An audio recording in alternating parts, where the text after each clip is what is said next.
All right, what's up, everybody? We are live with Dominic Rubino, business coach and host of the Profit Toolbelt podcast. That's right. Dom, thanks so much for being on the show today. Thanks for having me on the show. You were on my show just a couple of weeks ago. That's right. You were Talking all interviewed sorts 2 of weeks ago. business. That's Talking, right. yeah. Talking smack. So we appreciate you coming on because we feel like our audience could benefit. As tradespeople, many of us decide over time to go out on our own and start a business. And most of us don't do that with a business degree in our hand. Most of us just say, Oh, okay, agreed. Yeah. we're good at this thing. Let's create our own culture around it. But then a lot of us, such as Josh and myself, we find ourselves a few years in, grasping for straws and trying to understand, like, well, what could we do better? How could we, if we want to grow, how do we grow? And all those things. And that's where you start to look for people around you, business coaches around you, to say, man, how do I do this? So as we get started, could you tell us a little bit and tell our audience a little bit about how you got started in the trades and then in business coaching? Sure. And let me just start even a step before that. Sure. The fact that you're looking around and asking these questions is a big deal. Okay. Because most guys will go through their whole life working hard, pulling wires and installing, ruining their shoulders by doing overhead fixtures all day. And then they'll hit that point where they go, you know what, I'm going to retire. And I got this white van and some tools. Maybe I'll just sell those. Right. I don't know. You made wages your whole life, which is fine for some guys. Sure. But thankfully, or because we're having this conversation, you guys are what I call a forward-facing business owner. Okay. So thumbs up, guys. Thanks, and for man. everybody listening. Yeah. Hey, we're trying. Yeah. If, So, yeah. wins and losses. Yeah, so I'll take you through my background just real briefly. So I'm a business owner. A lot of guys call themselves business coaches. But can I tell you the only person in this world who can say whether you get to be a business coach or not? Yeah, who? It's the kid behind the counter at Staples that takes your card order, your business card order. That's it. That's it. Well, I mean, there's obviously coaching organizations out there, but the reality is most business coaches are not business people. They're just doing something. So, myself, I've been a coach now for 23 years. I'm lying because at the end of this month, in 2020, I became a business coach. You're rounding up. I'm rounding up. I'm sorry. So let's just say 22. Okay. My first company, though, was a company called the Yo Ho Ho Light Co. I installed Christmas lights on people's houses. Yeah. It was called the Yo Ho Ho Light Co. Yeah. That's more of a pirate thing than it is a Santa Claus thing, I think. I know. I guess you're right. Yeah. Like Santa with a patch on his eye. I'm not a professional comedian, but if you know one, run it past him and see if I know. I know a couple. So you started doing like Christmas light installation. I started doing Christmas light installations, and you know what I did? I didn't have any money. I was a student in high school. I had my Toyota pickup truck, and I borrowed we're going to call it borrowed my dad's ladder, and I drove to the rich neighborhood a little ways away, and I handed out flyers door to door. Yeah. Entrepreneur. That's right. From the Entrepreneur. jump. Yeah. Yeah, so that's really where I started. And then I became a painter. As time went on, I became a house painter. I did okay at that, but I didn't do great. And that was a problem I had for many, many years, is that I had a lot of different businesses. Well, not a lot of different. The businesses I had were not doing well enough to close, but not doing well enough to keep open. Yeah. I was just kind of making wages. Okay. I was so excited if I got a gig to do pressure washing, because now somebody had rented a pressure washer through me. And now I would just go crazy trying to find more pressure washing gigs. You know what I mean? It was just hand to mouth, really. And then I went to corporate. And that's where I learned to become a business coach. And Sprint trained me. Sprint. Sprint, the phone company. Yeah. Okay. In what way? Well, they're a big company, but they wanted to help the little guy. Okay. And so they sent me out into the really small prairie towns to help these local electrical and trenching companies, like guys that were doing Cat 5 cabling, help them turn their business around. So I was the corporate guy, right? But I was trained like Sprint trained you like the military. They're not afraid to spend money. So they brought in all sorts of business consulting and business modeling, and they trained us how to go and help these interconnect or cabling companies in small towns turn their business around. And that's how we added value to those companies, and in turn, we asked them to then sell Sprint long distance services. Okay. This whole conversation is so old it doesn't even make sense anymore. Right on. Yeah. Right? Like Yeah. Sprint's still around though, so Sprint's still around, but that's you talking know, about a company that no one's heard of before. yeah, but selling long distance services, that's old. Yeah. That dates you a little bit. That dates me. Yeah. Mm-hmm. Just adds weight, adds credence to the depth of your character. Yeah, there You go way back. I go way back. Yeah. Excellent. So yeah, that's a little bit about my background, and then I've built and sold a couple of businesses as well. Okay. And I've done very well in selling 2 of them. Cool. And there's been a bunch of others that are just abject failures, but we don't talk about those. We need to. We should talk about those. We try not to avoid the failures. Yeah, we learn more. Oh yeah, do you ever? Right. Run right into them. So the most impressive failure is I like that term. The most impressive. I'm stealing that. The most impressive failure. The most impressive failure I had. Yeah, that's probably. I think it's when I realized that I was trying to do something that the market didn't care about. Okay. I was trying to over specialize, and Huh. it's after I sold my last company, which was I was. Are you ready? Hold on to your hats for this. Okay. I was the global master franchisor for a business coaching company. So I had the global rights. Okay. Yeah. So there's a guy named Brian Tracy. He's a business author. He's written books that some of your audience has read. Eat That Frog, which is about procrastination and time I know management. that phrase, yeah. Yeah. So that comes from Brian Tracy. Okay. The Psychology of Selling, The Psychology of Achievement, Focal Point, a bunch of books like that. So he's a really well-known name. I should be polite. He was a very big name in the 80s and 90s when you would go to your local convention center and watch some guy talk. There'd be Tony Robbins, there'd be Brian Tracy, there'd be the big names. So anyways, I partnered with Brian and built a global coaching franchise. Wow, global. Yeah, and then I All right. sold that. Okay. Yeah. But after I sold that, I started a different podcast in the franchising space that nobody listened to. So I had to shut it down. That was a massive failure. Okay. It was a tough conversation with my wife at the dinner table. Yeah. It can be, man. I mean, I think that's the nature of business ownership, and especially in the digital sphere, where when your business is other people, it's tricky, man. It's a tricky business for sure. Tricky way to make a living. Yeah, I mean, the good news about a trade, especially a trade like electrical, it's not going out of style. Right. We need it more, and even people who might be fighting against it are still going to get an electric vehicle in the next 5 years. Totally. Yep. And then solar, like the whole green. There are so many opportunities. It's such a great industry to be in, honestly. It really is. Like, I think for Josh and I, it's not.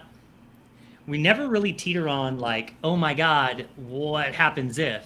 Because the industry is so solid, and we live in the DC Baltimore metro area. A lot of government work. It's pretty insular. That's not to say that it's not vulnerable in its own way, but if you were going to work in an industry in an area, this is a pretty good one. So it's a like pretty good area, right? So there's always opportunity. I would say anybody who's out there looking to start, do something, the trades are always going to have something for you.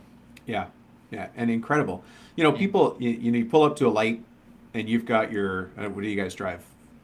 Sprinters or? Well, Josh has got a Chevy 1500. Chevy Express. Chevy Express 2500. Sorry, 2500. Okay.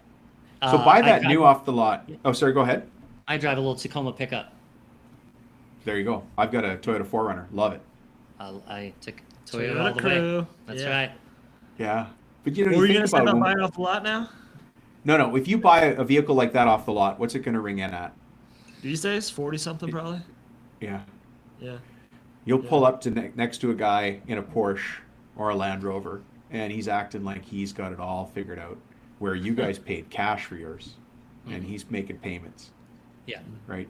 We let him know. We yell out the window. Yell out the window. And he's just gone.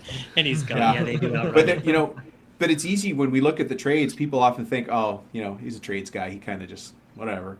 Didn't finish school. Look at what he's got now, and they don't realize that as a trades guy, you're going to be working as much as you want for as long as you want.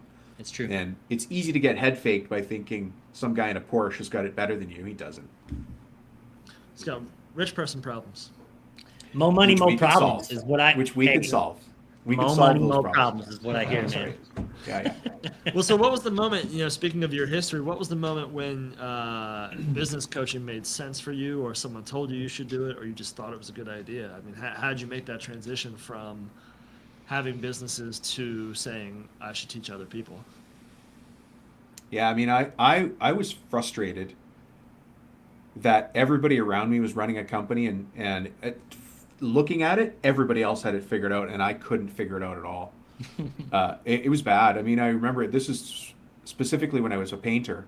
I had a beat up old Ford van that you should hide your kids when I drove by. It was a bad Painter van. You were a It was a painter. That's painter what van. painters Yeah, it was drive. bad. And I think That's there's right. got to be like a retail outlet for just painter vans. I drove, when we first had the business, you true. start off in steps. The van was white, and my wife's boss, they work at a bank, they do compliance, they're watching people pretty closely, and I pulled into the parking lot to drop my wife's lunch off, and her boss came out and she goes, you might consider getting some letters on this thing.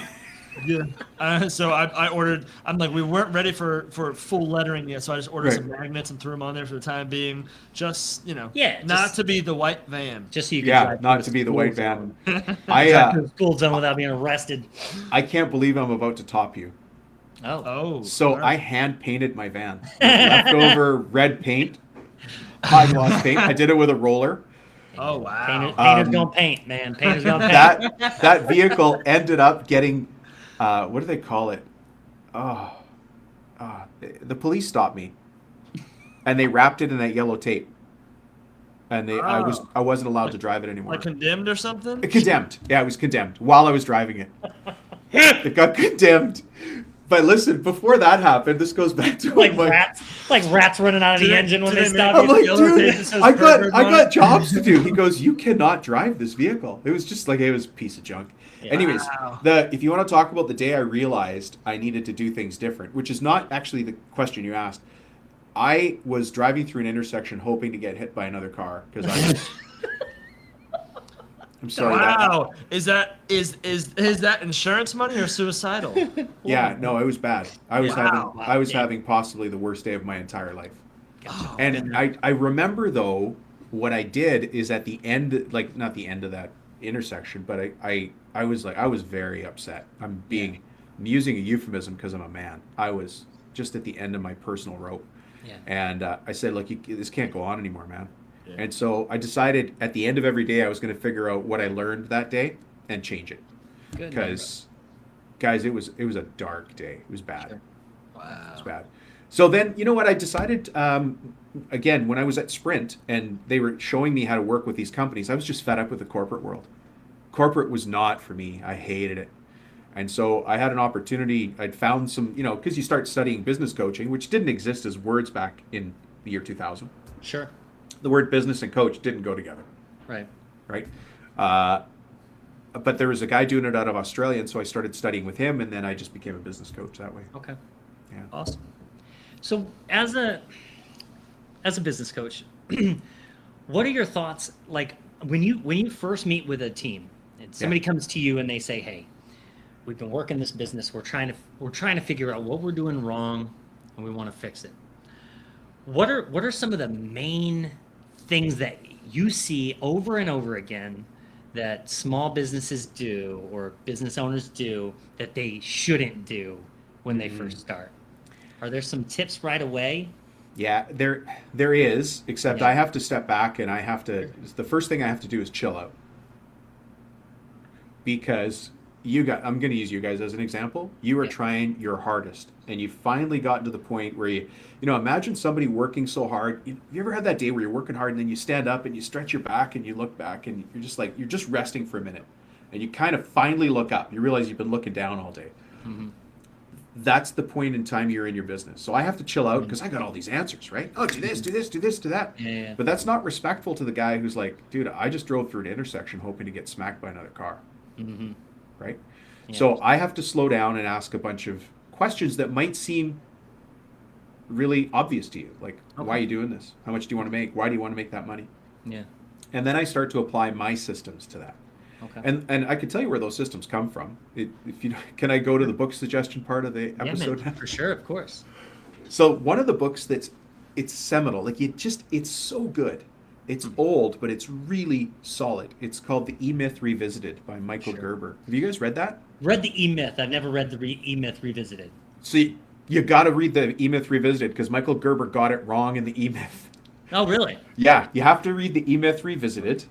Well, And- as somebody who's read the E-Myth, I'm gonna write that down. the Yeah. concept of the E-Myth, if nobody's heard of this book, the concept is basically that the mistake that technicians make when they become business owners is that they don't pull themselves out of the technician headspace. That's right. And put themselves in the business owner headspace. They continue to run their business as the technician, thinking that that the business is them and they are the business, and there's no separation between, right? That's right. Yeah. Yeah, exactly that. And so that book is really, really strong, and it separates the mind of a business owner, and it tells you why there's 3 points of tension in your mind. Okay, there's the 3 points of tension. Number one is the technician.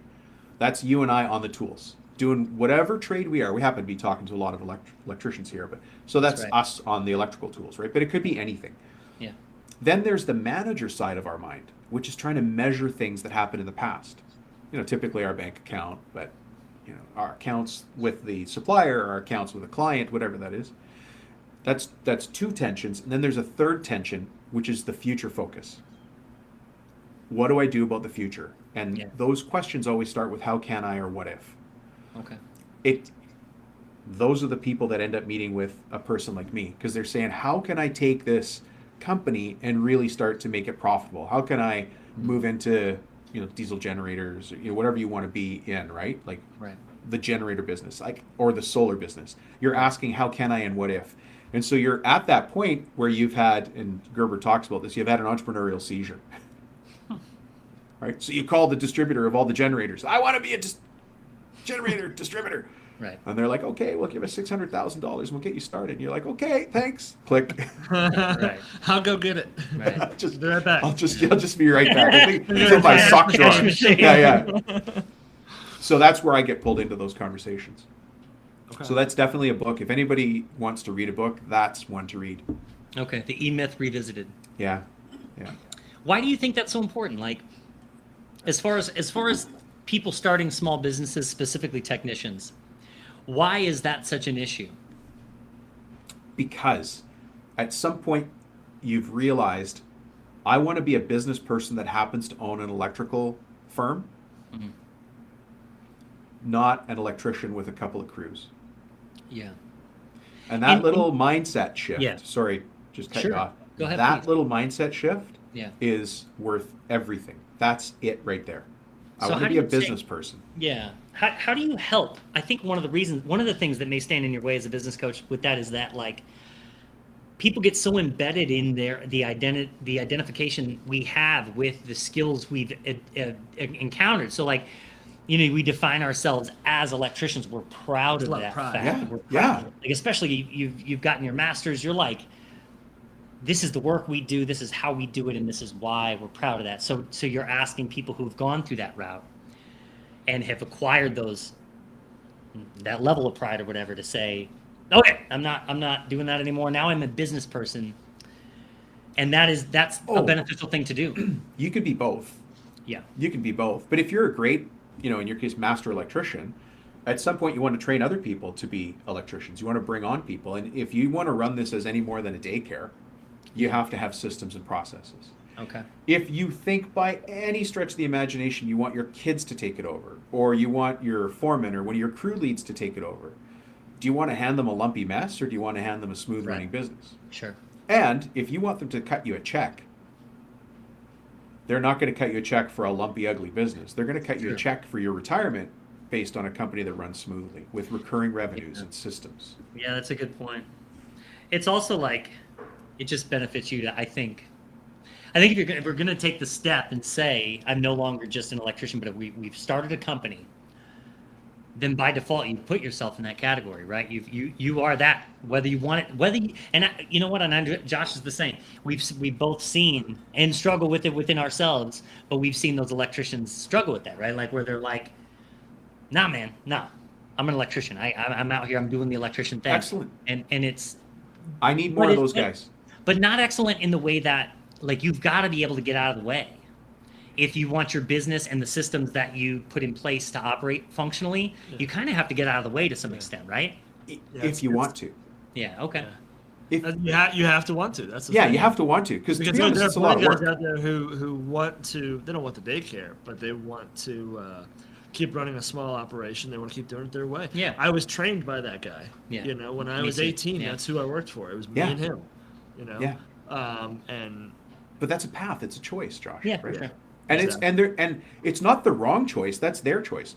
But For sure. if anybody's listening, I mean, is your show generally more about technical issues related to being an electrician? all over the place. It's all over the place. We tend to focus more on the cultural side of things, work culture, life motivation, things like Excellent. that. Okay, But we get good. into the technical side of things. Yeah.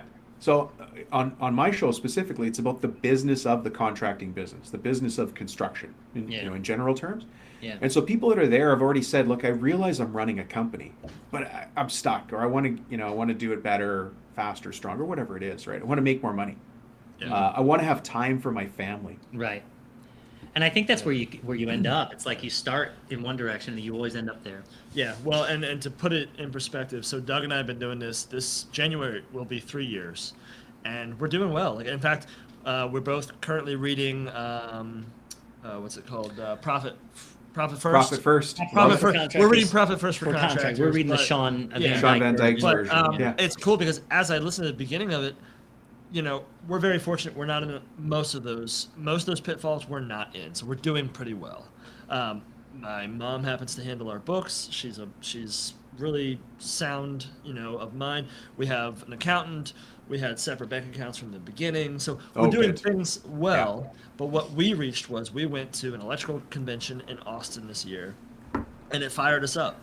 And because we're all about work culture, we have all these things we want to achieve. We're not driven by money, but money is a tool, and we need it to facilitate all these other things. So we realized that we want certain things for the business, we want certain things for the community, and we want to be able to train people correctly and have the resources Yeah. to do it. So we realized we do need the business to function at a higher level. Yeah. And so for us, the impetus was, we are doing all right, but we want to do better. Yeah. And You so I wanna- feel like yeah. a lot of times when people hear the term business coaching, they think like marriage counseling, like I'm failing and I need help. It's like you can be doing good and want to do better, Yeah. you know? Yeah. That's usually who I work with, is guys that are doing good and Awesome. want to do better. Yeah. Awesome. Yeah. Because there's some foundation there. You know, they're being pulled towards something instead of being Yeah. pushed, Yeah. you know, like out of fear, or like, you know, if somebody calls me and says, Dom, we're going to go out of business in 2 weeks. What can you do? I'll be like, Right. I Not don't much. know. We should have had this Yeah. conversation 3 years ago. Right. Exactly. Now's not the time. Sure. You know, now it's Yeah. disaster mitigation. Yeah. Um, but it- I worry that when people hear business coaching, they think, oh, well, I'm not that bad yet. You know, it's like, well, it's not like You- that. You know? Yeah. Yeah, it's interesting. So, you know, I go to the gym and I have a trainer. Yeah. I was going to make that analogy. Like, I know how to do a push-up. Yeah. Yeah. But there's something about having somebody above me going, hey, your shoulders are just a little wide in that. Do Yeah. you think you could do 5 more? Yeah. And Yeah. you know what? I get better results, and I have accountability, and I've Yep. got Yep. somebody there, and it helps me show up because I've got the trainer. Tips And then if you have a tricks. partner Yep. in the business as well, it's just better because then both of you are on the same page and you're both working on, I'll just say push-ups again. Just, Yeah. you know, it's that kind of coaching. But it's interesting that I forgot about the remedial, or the like, oh, you have a business coach because your business sucks. It's I forgot about that, because usually when I talk to people, they're like, look, we're on fire, but we can't Yeah. keep up, or we just can't find great people, or my Right. people are a problem and it's sticking. Like we keep Yeah. getting stuck. I'll just use random numbers. Like we're a $2 million company. We can't break 2 million. Except Sure. last year we did 1.8, and now I'm freaked. Yeah. Got it. Right. And so they're like, we've been flat, and why did it dip? And they're like, Right. Sure. So they just need some skills to kind of help them get to the next level. different mindset. Yeah. Different Like different mindset. tools to the same problems. So how many people do you see come across your desk that are in this specific scenario where they're like a newer trade company and they're just like, what are we doing wrong? How do we dial in our processes? Yeah. Well, I see quite a few because of the podcast, right? Okay. And then I have a fair bit of advertising on the internet as well. Okay. It's crazy. If you can't find me on the internet, you're not looking. It's one of those. Gotcha. It's, but lots of people in the startup phase, and everybody's got a different goal for what they want. Yeah. Not everybody wants to be $10 million and flying, jets, and that's not what guys. Usually when people talk to me, there's actually a joke that we make is you listen to me because you want to drive a newer truck, towing a bigger boat to a prettier cottage on a nicer lake. Okay. It's whatever you want out of your life. Yeah, I was gonna say Prettier Wives. I was Oh, like, prettier wives, Hey. older. What is it? Older whiskey, younger women, faster horses, and more money. That is an old country song. But older whiskey, younger women. yeah, it's a good one actually. But whatever you want, it usually doesn't translate to I don't want to have more money and roll around naked in it. You want to do Yeah. something with the money. Right. I'll tell you, one of the worst, not the worst, but the most, what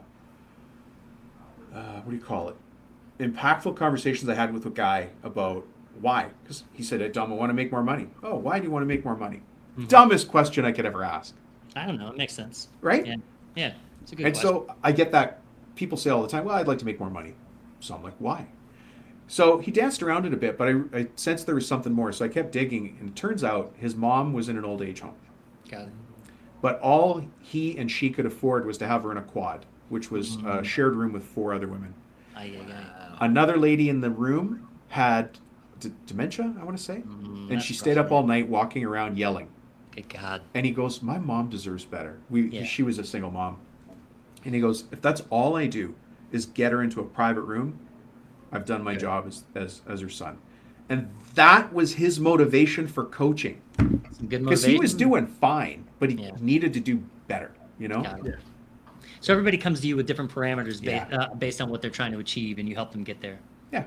Are you mostly system based? You've got systems in place for like stepping from A to B, A to Z. Yeah. Yeah. And if I hate to keep doing this, but there's another book you can read because I didn't Yeah. invent No, the keep system. them We're coming. all about Yeah, it, keep them man. coming. Oh, okay, I cool. have a running list of books I need to read. Yeah. Yeah. It's one of my questions for everyone I talk to. It's like I don't know if you know Tim Ferriss, but it's like what I love about Tim Ferriss is constantly talking about books you can read, and he has his Yeah. favorite books, and yeah. Oh yeah. The There's more you a- got, the better. So this one here there's actually there's a book called Traction. Okay. Okay. Now Traction is written by Gino Wickman.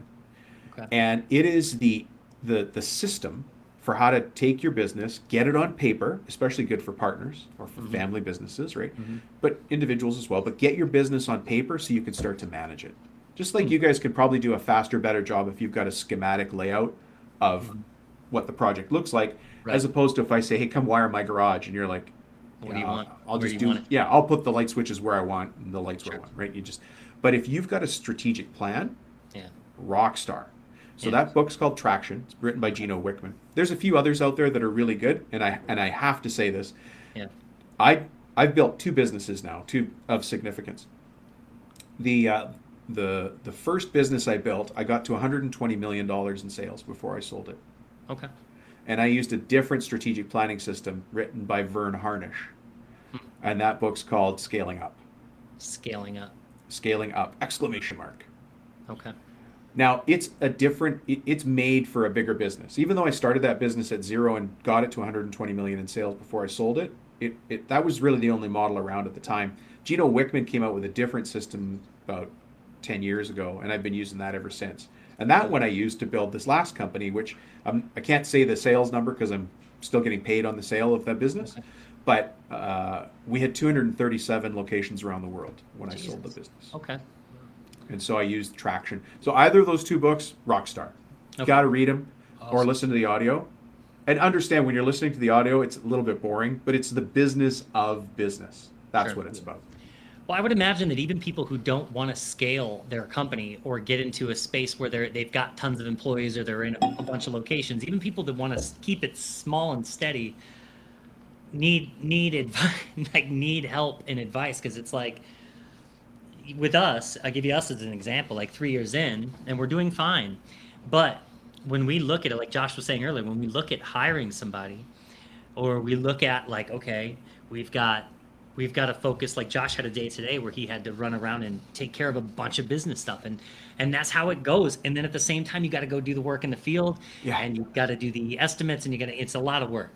And so even somebody who runs a small company, I would imagine, could really benefit from just changing their perspective and mindset Yeah. on how do I approach this business? What's probably the best way to do it? Because as we've realized, it's just all your time. It's just all your time. That's right. And priorities, right? Yeah. Like, what are your priorities? And again, some people listening are going to say, look, I like being on my own. I Yeah. like stopping when I stop and having gigs when I have gigs, and I do Yeah. okay, and I make X a year, and money doesn't define me anyways. Okay. Yeah. But for people that want to go down the path of trying to make this business everything they can, like a game, Yeah. you can do it. Okay. You can do that. What are some of the pitfalls you see? Like somebody starting a trade business, a young electrician just picks up their master's license, they want to get started. What are some of the biggest mistakes you see people make? My favorite one is the lifted Ford 350, painted black, fully wrapped with a trailer to match, and they're just spending money like, I'm gonna make it all back. Right. And Over. I have no problem with those vehicles, but I love them. Right? Of course. I was But- like, you're clearly a Chevy guy. No, I'm a Toyota guy. I'm a Toyota 4Runner guy Right, all right. through, right? Right. But I don't carry tools in the back. But overspending, Yeah. thinking you're gonna make huge cash. I mean, I think you're better off getting the right vehicle that doesn't need a lot of maintenance, Yeah. so it's dependable. Yeah. But stick with something. I'll call it more conservative in the beginning, because it's just really about keeping that cash sacred. Yeah. And then pricing jobs properly. There's this concept called overhead. Mm-hmm. You have to charge overhead. Yeah. And if you don't mind, it just occurred to me, this leads to another problem that comes up a lot, is I'll do an estimate on your project. Mm-hmm. Let's say it's an electrical project. And I'm like, I know these people, they can't afford $2,600. Yeah. And so I think, well, I'll do it for $1,800. I'll find a way. Well, now you just paid Yeah. Correct. to do that project, Right. because you forgot about overhead. You forgot about Man. this and that. It's such an easy scenario to find yourself in too, because like I can tell you how many times I've done that where I know the person seriously, and you will adjust costs to be like, there's no way they could afford that. Like how could I shave a this or a that and be like, we'll make a less of a margin We'll on this. reuse Well, this you also thing. have a tendency to Yeah. think like we think, all right, well, this is a friend, but I'll move on to the real customers soon. Right. But we live in a small town. We end up working for a lot of friends. Yeah. It's like it's true. Yeah. It's like, and so we get our numbers from QuickBooks, and we're looking at them, and it's like it shows you your annual discounts given. You're like, oh, whoa, I Yeah. know a lot of people. Yeah. Hey, thankfully you're tracking that. Sure. Oh yeah, yeah. Thankfully you're tracking Yeah. that. I mean, Yeah. we've got a great system in place. Our bookkeeper gives us Yeah, weekly. weekly numbers, profit and loss, year over year, that kind of stuff. Good. We try to keep So- track of all that stuff pretty well. Yeah. But it's hard when it's easy to fall into the pattern of not pricing yourself where you need to be and justifying it in your mind. It's like Yeah. it's like eating junk food. It's like not going to the gym. It's easy to go like, Yeah. yeah, I mean, they'll do that for them. Yeah, I know. we took. So I have a friend, Ken, who runs a pretty successful business in the area. He's considering getting into business coaching, and we met with him for an hour of his time.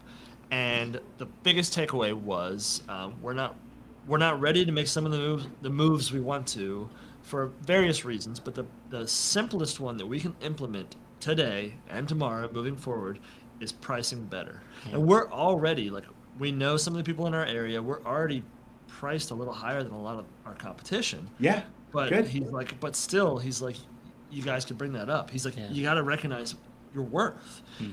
You don't price based off your competition. You price based off off of your worth, your Yeah. overhead, Your operating expenses. What it costs. and where what it you want to costs, be yeah. in 5 years, not Yeah. where you are today. Yeah. Yeah. And when we're looking at like hiring somebody, it's like we really can't pay somebody what we would want to pay them Yeah. because we haven't set our prices where they need to be Yep. And Right. to it, account for that. it would be unfair to someone you hire if you can't actually take care of them, or if you go out of business because you hire them. Because like what's a good wage for a medium but not a master level electrician? 25 to 30. Okay. An hour, An yeah. hour, So yeah. so 75,000 a year. Yeah, That so let's area. just say $25 an hour.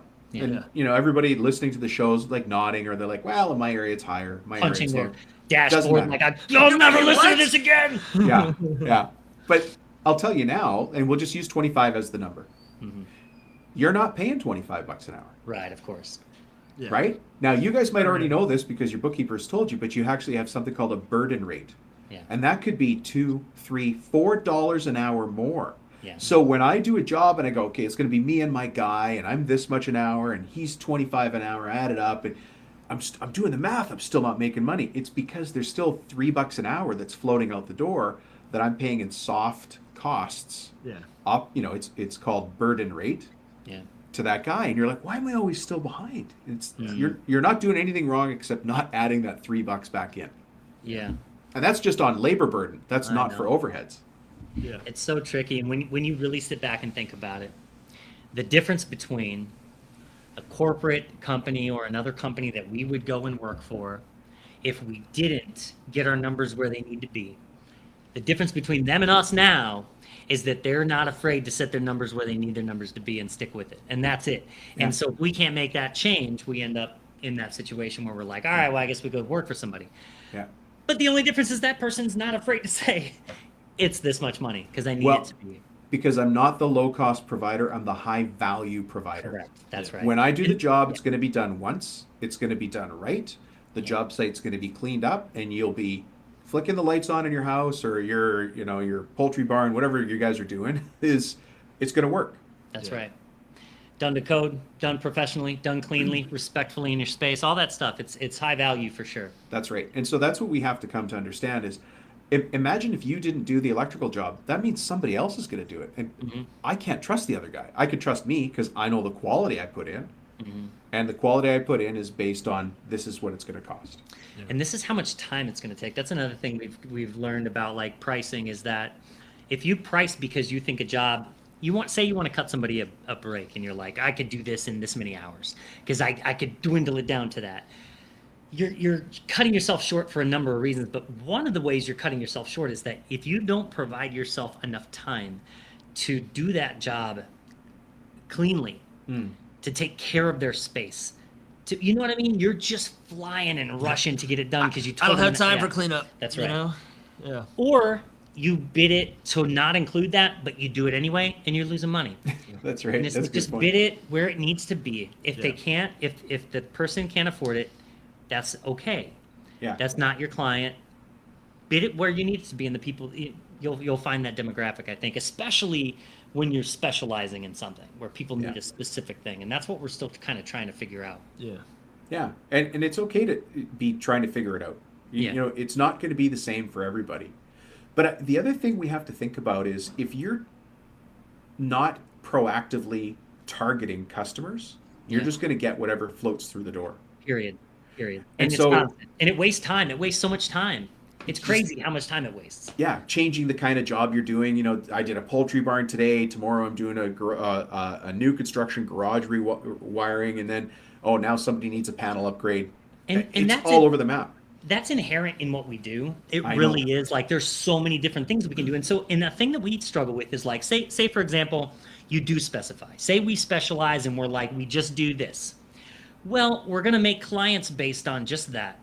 And we're electricians. And so inevitably our client's going to say, well, hey, while you're at it, I've got you here. Could you change that outlet? Yeah. And that's, So it's like, do you say, well, no, We you only need to do call this thing, another right? Yeah, electric company sorry, that's a good that point. You vetted and trust to do that. That's so it's interesting you guys bring that up, and I appreciate it because that's not what I mean. yeah. Okay. So I'm jumping too many steps ahead, but let's use poultry barns as just an example. okay. If I go out there in my market and do you guys have lots of poultry barns out there? They're in they're more toward the eastern part of Maryland. We don't do it Okay. in Frederick. Yeah. Yeah. So generator work, I don't know, just pick Right on. something that's out there, and Yep. maybe you don't like generator work, that's fine. But if I put myself out there as a generator work guy, I'm going to get the phone calls from people that have generators, which Totally. tends to be a higher demographic. Yeah. And so, if they want their garage rewired, if they just bought a hot tub, if they just bought another electric vehicle and they need another charging, absolutely. Right. But I'm going after people who are going to stroke the check because they don't own a ladder, Yeah. they don't know side cut pliers, they don't know anything about they're not going to try it out this weekend on their own. Right. Yeah. Right. No, I'm glad you mentioned that because what you witnessed was more or less a constant monologue between us. Because as we're trying to find a niche and find specialty work, that's always the question. We always run through the scenarios. All right, well, so yeah, we go do the generator. and Yeah. that customer wants us to do something that we typically don't want to do we do it just for that customer? So it's like Yeah. it's great that you answer that, because that's what we're always working through that stuff. And it's a great point too, is that like if you're targeting that demographic, you're gonna dial yourself into more of a demographic that's more apt to do the type of work Willing you to want pay to do for it, anyway, yeah. right? Yeah. I mean, even again, look at how many people, think about how many people are going to have to put charging stations in their home.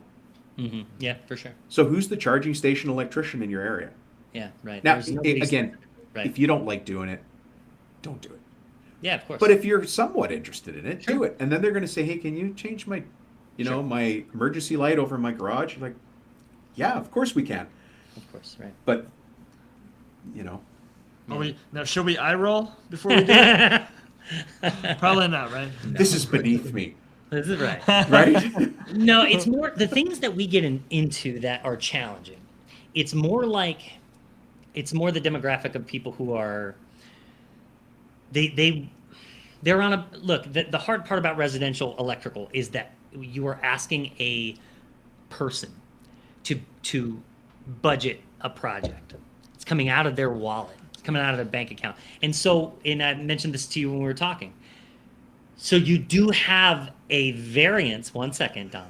You do have a spectrum of people. And on that spectrum, you're going to have a large portion of people who, when you show up at their house to do a site visit, they've already got their lights taken down. They've already got the switches pulled apart. They're just looking for your hourly rate. And we're not going to make any money doing that. Oh, okay. Yeah. Well, then why are you going You know to what that I'm job? saying? We're not. And it's just, what I'm saying is that there's this large spectrum within what we do as electricians of people. So, and it's hard to put a vetting process in place that kind of singles that out before you get there, right? A lot of times you'll show up to a site visit because during our consultation process online, our online process is more just a meet and greet, like, hey, tell us what your project is. Right. If it's a person saying, hey, I've already purchased all the materials, what's your hourly rate? We say something to the tune of, we don't price hourly, we price per project, and we supply all materials for various liability reasons. And we typically don't hear from that person again, and that's fine. Mm-hmm. But sometimes a person will call and say, hey, I'm doing a renovation, and I'd love you to come take a look and give us a price. And by the time we show up, we realize that by them doing a renovation, it means they're doing the renovation. And they're doing most of it. And so sometimes you run into those scenarios. Yeah. And you know that number one, they're not going to like your prices because they're doing it, and they're trying to save money, and that makes sense. We get that. It's just sometimes it can feel like a waste of time. How often does that happen? Enough for it to, when you show up at a house, for you to be like, damn it. Okay. Yeah. Yeah. So it sounds like a big portion of your client onboarding is online. Yeah, it is. Let's start to ask for photos. Oh, that's good. Yeah, beforehand. Show me a picture of what the job looks like. Right. Because who can't take a cell phone picture, and if they can't, Sure. their And we 9-year-old do. child can It send is. it to you. Like, they've got it. Sure. And a lot of it's done that way, typically after the first initial contact. If it's something that we do consistently, service upgrades, EV chargers, photos are sufficient for sure. Yeah. So we do ask for photos. It's typically the folks who are like looking for multiple projects or whatever the case may be. It's The, always hard to the dial in. DIY, they're just one step above Sometimes, DIY, yeah, but they're stuck sometimes. on electrical. I think Yeah. it sounds to me like, really, if you guys went back and looked at your onboarding, like your customer intake process, Mhm. you'd cut out a lot of those problems. And if you really want to put pen to paper on this, and Josh, I think you said your mom's the one who does the books, find out what here's a big one, guys. What's our you ask, why would you use a business coach? Because you Yeah. start to learn about weird little numbers like this. Yeah. What's our cost to serve? What does it cost our company for you to show up at that house Yeah. where they've stripped off all the appliances just to help you? Yeah. Just to help you. All the plates are off you, and just give me your bare price. All right. And then They you are turn around helping. and don't do that job. So now you got to drive back. So worst Yeah. case scenario, you leave your shop, you drive to my house. I'm a shit show. Am I allowed to say that here? I'm not the ideal client. If you really are, yeah. Yeah. I'm not the ideal client. We we're gonna say. appreciate it. And then you drive home. What does that cost you? Right. Because your truck, divide your cost for maintenance, everything, gas, fuel, insurance by 365. Divide your overheads. Divide the cost for putting coffee in your coffee machine. Yeah. All of those things are overheads. Yeah. And I just wasted your time to the tune of X. Yeah. Right. Cost to serve. I love Cost that. to serve. That's free, boys. Let's give you that All one. right. Nice. But so they have to that start getting means cheaper coffee to make that a better price. no. It's not happening. I had a client. One of the rules you have in business is no one client can make up more than 20% of your business. Okay. Okay. Is that because you become dependent on them? Or? You become dependent. Yeah, there's actually companies out there, bigger like GCs, that want you to be like, they want to be 80% of your business because they Sure. can jerk you around. And trust me, I coach those guys too. Sure. And I don't like it when they say it, but they're like, yeah, we like to have that control. We don't use it, but we like to have it. I'm like, oh, this does not feel good. But you want to understand that, right? You want to understand that because you can't. Anyways, I told a client once, you can't have this. That client's too big. We've got to find a way to reduce it. And he's like, I'm not going to take less of their jobs. What are you talking about? Right. And he was being polite, but the words in his head were, like cartoon expletives, like. Sure. Yeah, exactly. No, man. We're talking about we're going to go get more business so that his amount of the business comes down. We're not talking about getting less business. Yeah. Right. He's like, oh, okay, because I thought you were an idiot. As long as we're being honest with each other. Very honest. Oh yeah, coaching with me is this kind of conversation. Yeah, of course. Cool. Well, a little more That's accountability. That's a great question. So when a business is interested in your services or any business coaching services, what does it typically look like? Is that a weekly conversation? Is that monthly? Is that as needed? It depends. I think it depends on the coach you're going after. Okay. Right? Like you Let's should say be Lumen intentional. Brothers is after you. What's it look like? Well, we're too early in the conversation, but let's just say that Lumen Brothers wants a coach like this. So there's different formats you can work with, right? Okay. But you need to start with a strategic plan no matter what. There has to be a plan. Otherwise, with no plan, it's just a chat. Sure. And you Makes sense. are wasting your time. And I'll tell you this, regardless of whether you work with me or any other business coach in any other industry, unless there's a plan in place, you're just chatting. And so that's not going to work. And then you come up with a schedule that makes sense for how often you should meet. I used to meet clients weekly, but that's a lot of Dom. Yeah. It's just too much because I have high expectations for accountability. You're probably better every 2 weeks. I don't know if you've ever written a book, but that would be the title. Too much. Yeah, That's a lot of Dom. I wrote that book. Okay. But yeah, I mean, and then there's other coaches where meeting weekly is going to work or meeting monthly might work.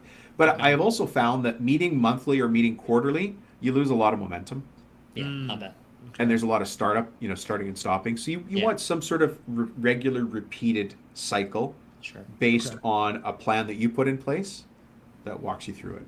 And it's basically just looking at like metrics for how you're following the steps, where you are in the process, things like that. Is it? I'm asking. No, it changes for everybody.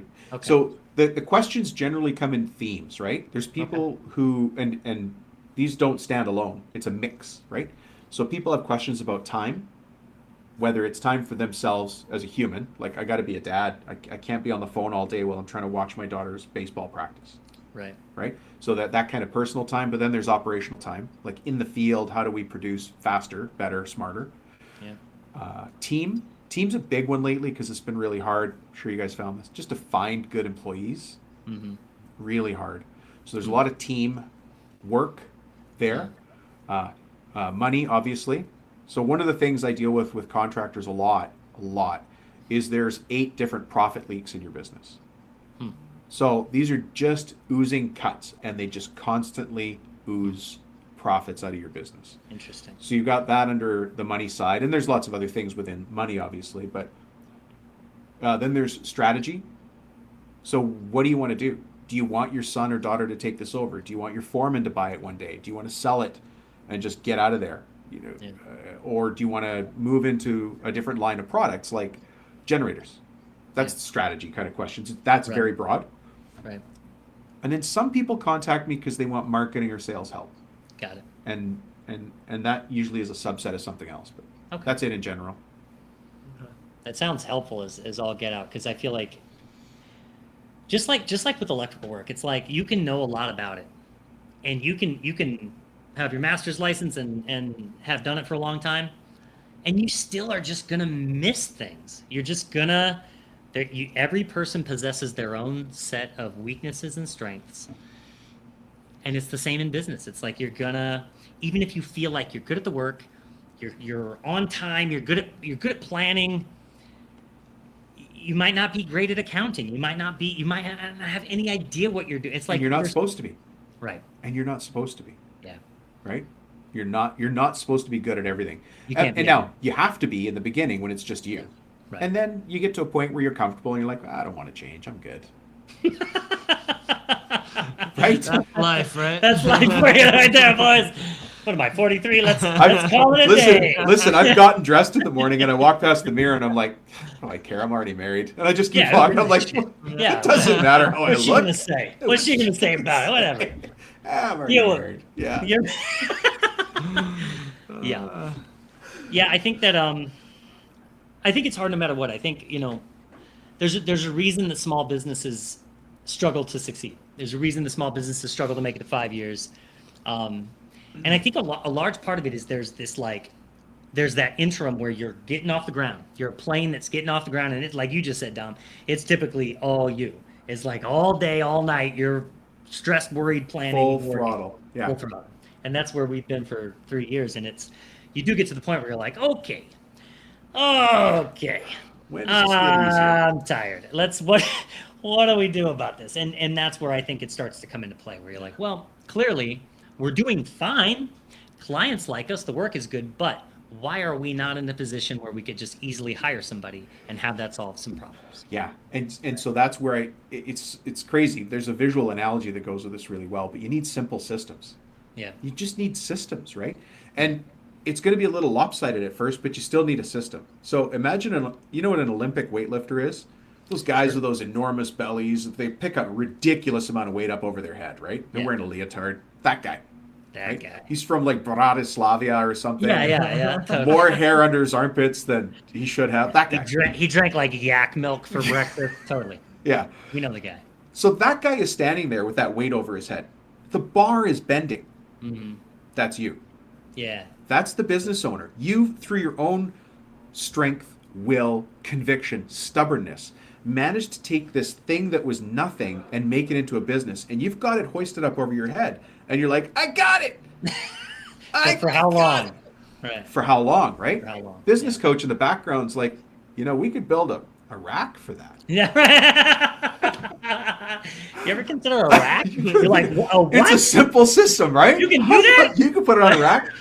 And then what happens as soon as that weightlifter comes back and stands with the coach and goes, oh yeah, there it is on the rack. The business owner or the weightlifter goes, how much weight do you think we could put on that rack? Right. How much more could we? How many more racks? Yeah. How many more racks? How much? Right. But that's, if you're building your business, at some point you're like, if you guys can't see us on the screen, I'm doing the weightlifter holding a big heavy weight. But you can only do that so long. Yeah. And everybody, by the way, who's gotten to that point where they've built a business is a freaking superhero. It's Because true. it's hard work. Yeah. Yeah, your leotard starts getting sucked up in your butt after a Yeah, while. exactly. Nobody So wants build that. a rack. Put the simple system in place just so you can step back and go, Yeah. right? Yeah. Sip some yak milk and enjoy your work. Sip That's some right. yak. That's right. This is the first time I've talked about yak's milk in my. Hey, man, it's first for everything. That's what business is all about. All about overcoming those firsts. Yeah. Before long, you're selling that milk. That's sell right. it. That's right. Building shelves Yeah. for your But yak those milk. visuals help people to understand. For sure. It's That makes not sense. easy, which is why a lot of people don't want to do it. A lot of people don't want to build a business. They just I look, I'm totally a guy agree, in a van or a guy in a truck, and I just want to do, I don't know, like low and I voltage. envy that. I do. There's an envy that I have for that because I've never been. I've always been like obsessively like stubbornly independent in that regard, to where it's like I got to do my own thing and do it my own way. But like, it is frustrating, and it's full of pitfalls, and it's full of challenges that some days you wake up and you're just like, what was I thinking? What? I think, but we're also, and like a lot of business owners, driven by the fact that we want to do it better. We just constantly want to do it better. Yeah. So it's like, while we do want our independence, we want to do it our way. We want to do those things better. We want to be as Right. good as we can be And at all the that's things, where right? seeking training and help, and Yeah. that's where that comes in. Yeah. Yeah. You know? That's how you do it though. Like it's by, as you guys probably know, when you do things repetitively enough, and when there's rules, like there's codes, there's zoning for what you do, but even within there, you find your ways to put your own flair. You For find sure. your ways to make it unique to you, so that if Doug walks up to the job, goes, "Oh, Josh must have done this job. That looks like a Josh breaker, 100%. Yeah, right? for You sure. could just Yep. tell, even though you're Agree. all within code. Totally. It's when you get to that level of expertise Yeah. that you really actually start to get. That's where that next level talks about. Yeah. Like a junior guy's never going to understand it. He's never going to understand the importance of what you did with a twist on the wire to go out to the thing. Yeah. But you get it. Yeah. Yep. Awesome. Well, Dom, where can people find you online? Where can they look you up? Tragically and embarrassingly, if you can't find me online, you ain't looking. It's horrendous these days. That's So how he yeah, keeps. talk That's how about you your- keep your clientele base. That's right. So my name is Dominic Rubino, and if you search that up, I'm easy to find there. But I have two podcasts. The podcast that you were on, Doug, is Profit Toolbelt, where we talk about the business of the contracting business. Yeah. The other podcast I have is also in the construction space, but it's called Cabinet Maker Profit System. Super niche. Super Okay? niche. Yeah. Super, and yet also overlooked. Okay. And that market really, really needs that perspective that I bring, because you think cabinet makers like guys that make kitchen cabinets, but what we don't see are the architectural mill workers. We don't see the furniture making guys. I've got guys on my show that make log playground furniture, like to get installed outside of schools Sure. or at Yeah. amusement parks. Yeah, actually, I have a lot of guys that just do amusement park work that somehow falls within architectural millwork and museums. Like, it's super cool. That is cool. Actually, one of my clients makes all of the display fixtures for, I can't say the stores, super high-end stores that Right you on. would find in Dubai. Huh. But if they were in North America, and it rhymed with Endi and Uchi and Eeyore. Got it. Yeah, never heard of them. Never heard of them. But somebody's got to make that display fixture. And imagine the exacting detail required to hold that. And so that's the guys that listen to that show. Cool. Yeah. So Profit Toolbelt podcast. That's you talking to people in the trades about how to turn a profit with their company. That's right. Yeah. Yeah. Yeah. Cool. So people can find that on any podcast. Oh yeah, you could find that on any podcast platform, and if it's also on YouTube. I publish the videos there. I also have this book. I see it in my own background here. Yeah. It's Construction Millionaire Secrets. Okay. It's really what I've learned by through my own companies, but also by observing what guys that are really running their businesses tight and properly, how they do it. Because there's consistency, and you start, just like we were talking about how a master electrician does a certain thing even though they're up to code. When you start to see the same patterns, like why is this masonry company the same as this blacktop company, the same as this roofing company, the same as this cabinet company? They don't even know each other, but they do the same things, and they're rock stars in their industry. So that's what I put in that book. Like, what are the consistent things you see from trades companies? Okay. And if somebody wanted to come to you as a coach, they said, "Hey, we've got a company. We need a coach. We like this episode. We like what Dom has to say." How do they find you? Go to 10xblt.com, 10xbuilt.com, which is boat, lake, truck. 10 times more boat, 10 times more lake, 10 times more truck. I like it simple, right? Go to 10xblt.com, or reach me through the podcast and find a way. If you really want the information, I'm not hard to find, and I want to be easy to find. There's lots of free downloads on my site too for guys that are in the trades, because you need cheat sheets just to get your mind started. And Sure. I And like that's to on have lots. 10xblt.com. Yeah. You've got downloads there. Yeah. Awesome. Well, Dom, we can't thank you enough for your time, your expertise, thanks, your guys. insight, man. We really appreciate it. Thanks for I being on the appreciate show. it. Yeah, All great right. talking to Right you. on. Thanks, Talk guys. soon. Have a good Yep. day.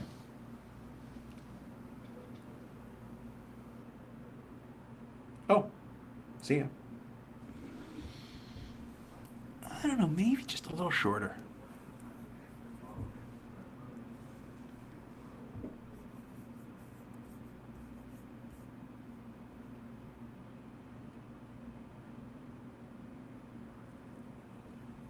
He's still there. There he is. What's up?